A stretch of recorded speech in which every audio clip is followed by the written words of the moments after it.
एकादशी के दिन सुबह ब्रह्म मुहूर्त में उठकर स्नान करना चाहिए। इसके बाद स्वच्छ वस्त्र धारण कर घर की साफ सफाई करें। लकड़ी के पाट पर भगवान विष्णु या श्री कृष्ण की मूर्ति या चित्र स्थापित करके देसी घी का दीपक जलाएं। पूजा में तुलसी दल अर्पित करे, पंचामृत का भोग लगाए और श्रद्धा पूर्वक मंत्रों का जाप करे। भक्त हरे कृष्ण महामंत्राय नमो नमः का 108 बार जाप करे। विष्णु सहस्त्र नाम का पाठ भी किया जा सकता है। एकादशी पर बोले जाने वाले मंत्र: ओम नमो भगवते वासुदेवाय नमो नमः। ओम श्री कृष्ण गोविंद हरे मुरारी, हे नाथ नारायण वासुदेवा, अच्युतम केशवम कृष्ण दामोदरम, राम नारायणम जानकी बल्लभम, राम राम रामेति रमे रमे मनोरमे, सहस्रनाम तत्तुल्यम राम नाम वरानने। ओम प्रेम से बोलिए भक्त वत्सल भगवान की जय। सबला एकादशी भगवान विष्णु को अत्यंत प्रिय है।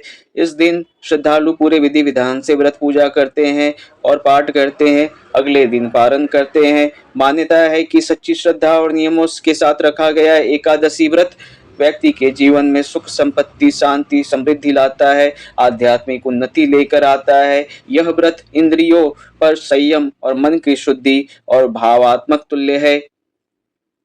भावात्मक को संतुलन बनाने का प्रतीक भी माना जाता है। साथ ही भक्त भगवान विष्णु से अपने जाने अनजाने में हुए समस्त दोषों की क्षमा याचना करते हैं। प्रेम से बोलिए भक्त वत्सल भगवान की जय, सत्यनारायण भगवान की जय। आइए जानते हैं सफला एकादशी की कथा। सफला एकादशी की कथा। युधिष्ठिर ने पूछा, पौष मास के कृष्ण पक्ष में जो एकादशी होती है उसका नाम क्या है, उसकी क्या विधि है और उसमें किस देव की पूजा की जाती है।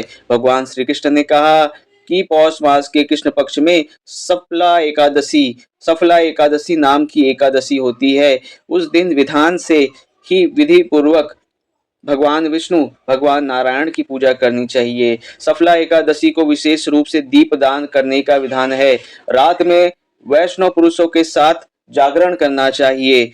जागरण करने को एकादशी का पुण्य फल मिलता है। अब सफला एकादशी की व्रत कथा सुनो। चंपावती नामक राज्य में राजा माहिष्मत रहता था। महर्षि माहिष्मत के 5 पुत्र थे। उसके सभी बेटे अच्छे थे, लेकिन सबसे बड़ा पापी था।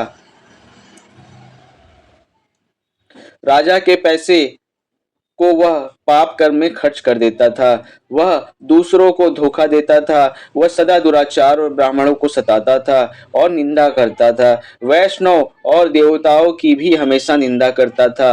अपने बेटे का पाप करते देख राजा महिष्मत ने उसका नाम लुभक रख दिया। फिर पिता और भाइयों ने उससे पीछा छुड़ाने के लिए उसे राज्य से निकाल दिया। लुभक उस नगर से निकलकर वन में चला गया। वहीं रहकर उस पापी ने लूटपाट शुरू कर दी। वह चोरी करके एक दिन जा रहा था तो राजा के सिपाहियों ने उसे पकड़ लिया। उसने अपने को राजा महिष्मत का पुत्र बताया। सिपाहियों ने उसे छोड़ दिया, लेकिन उसे राज्य में नहीं आने दिया। वह पापी वन में रहने लगा और मांस तथा वृक्ष के फल खाकर जीने लगा। एक दिन वो पुराना पीपल के पेड़ के पास आराम कर रहा था।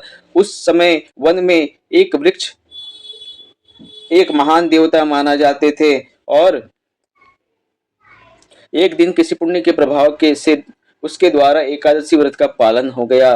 पौष मास में कृष्ण पक्ष की दशमी के दिन लुम्भक के वृक्षों के फल खाए और रात भर सर्दी का कष्ट भोगा। उस समय न तो उसे नींद आई और न ही आराम मिला। सूर्योदय होने पर भी उस पापी को होश नहीं हुआ। सफला एकादशी के दिन भी लुम्भक बेहोश पड़ा रह गया। वह भूख से दुर्बल हो रहा था। तब उसने वृक्ष की जड़ में बहुत से फल निवेदन किए और इन फलों से लक्ष्मीपति भगवान संतुष्ट हो गए। इस प्रकार उसने अनायास ही व्रत का पालन कर लिया और उसका उस समय सहसा आकाशवाणी हुई कि एकादशी के प्रभाव के से राज्य और पुत्र प्राप्त करोगे। तब से वो भगवान विष्णु के भजन में लग गया। उस समय भगवान विष्णु की कृपा से उसके मनोज्ञ नामक एक पुत्र उत्पन्न हुआ।